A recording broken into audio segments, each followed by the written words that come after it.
Tu veux te lancer en freelance ou en auto-entreprise? Attention, il y a des erreurs classiques que beaucoup de débutants font. Et crois-moi, elles peuvent te coûter du temps, de l'argent, mais également beaucoup d'énergie.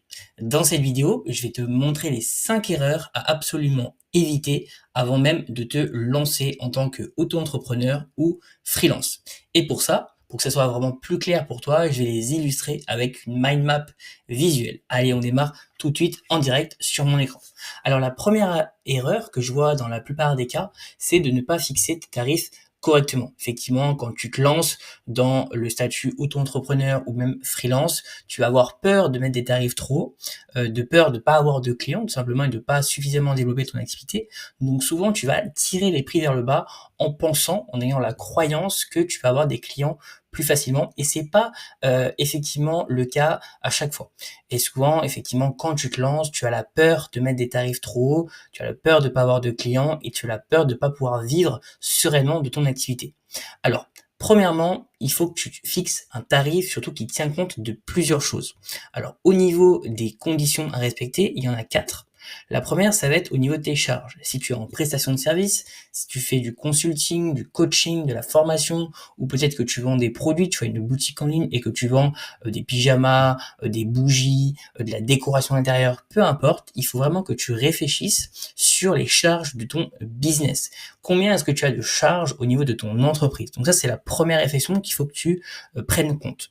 Une deuxième réflexion, ça va être de ton temps non facturé. Donc là, c'est très important. Combien est-ce que de temps tu travailles sur ton business chaque semaine?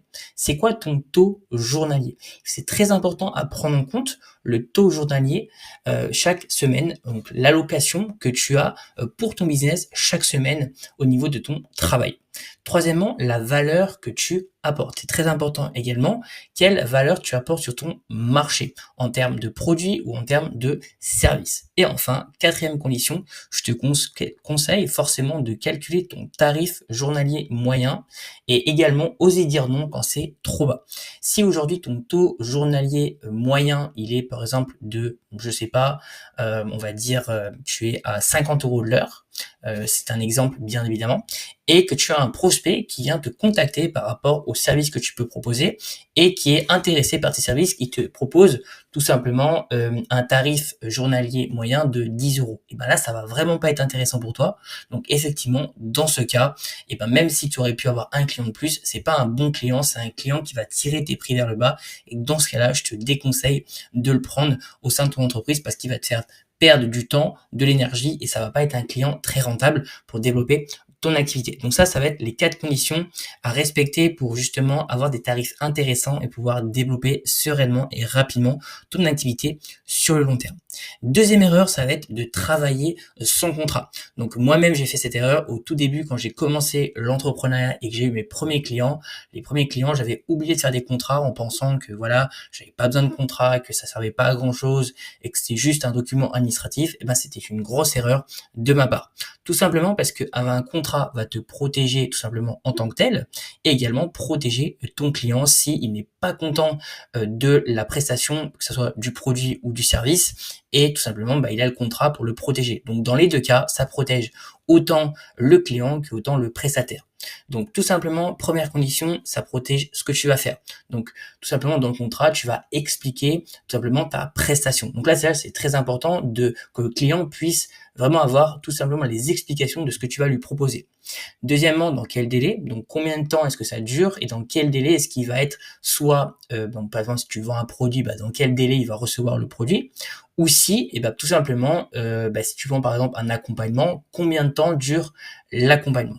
Et troisièmement, tu dois également écrire sur le contrat noir sur blanc pour combien tu dois facturer ton client. Donc si par exemple c'est 2000 € hors taxe, tu dois écrire noir sur blanc sur le contrat combien est-ce que ton client va payer pour ta prestation. Ça c'est obligatoire.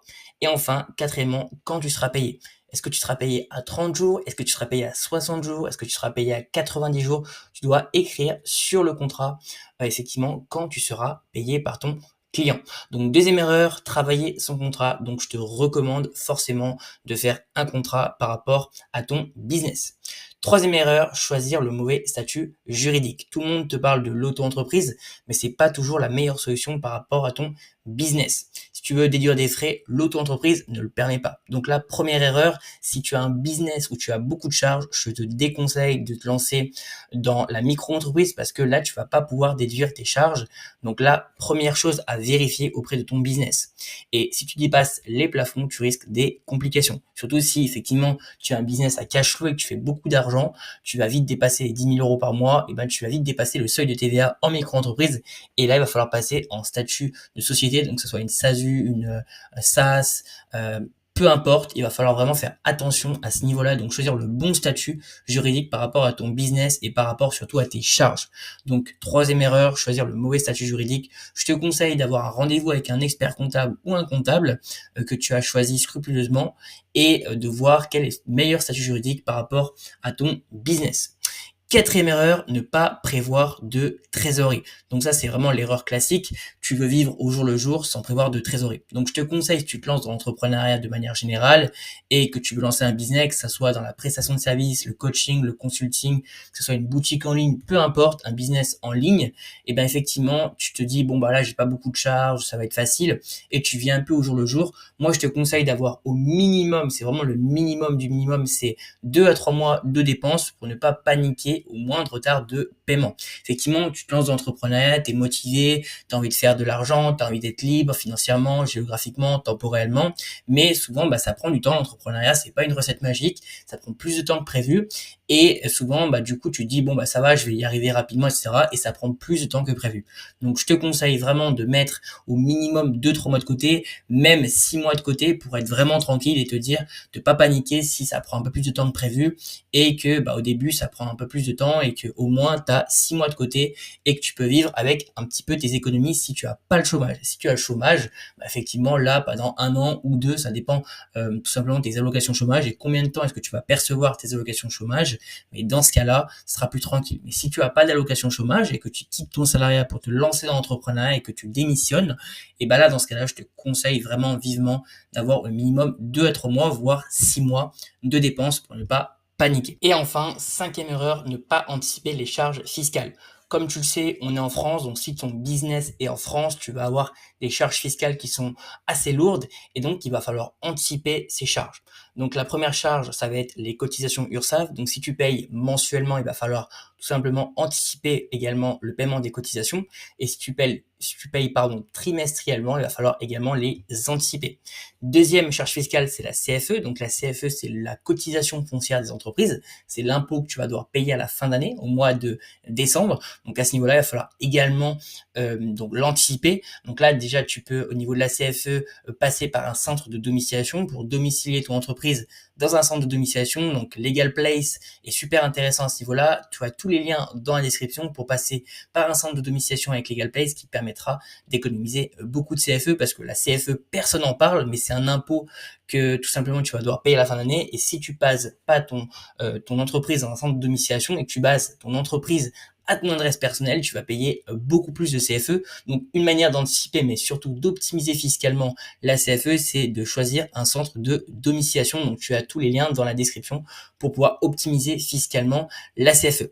Et enfin, troisièmement, c'est les impôts tout simplement. Donc les impôts, tu vas devoir les payer comme comme tous les Français aujourd'hui en France.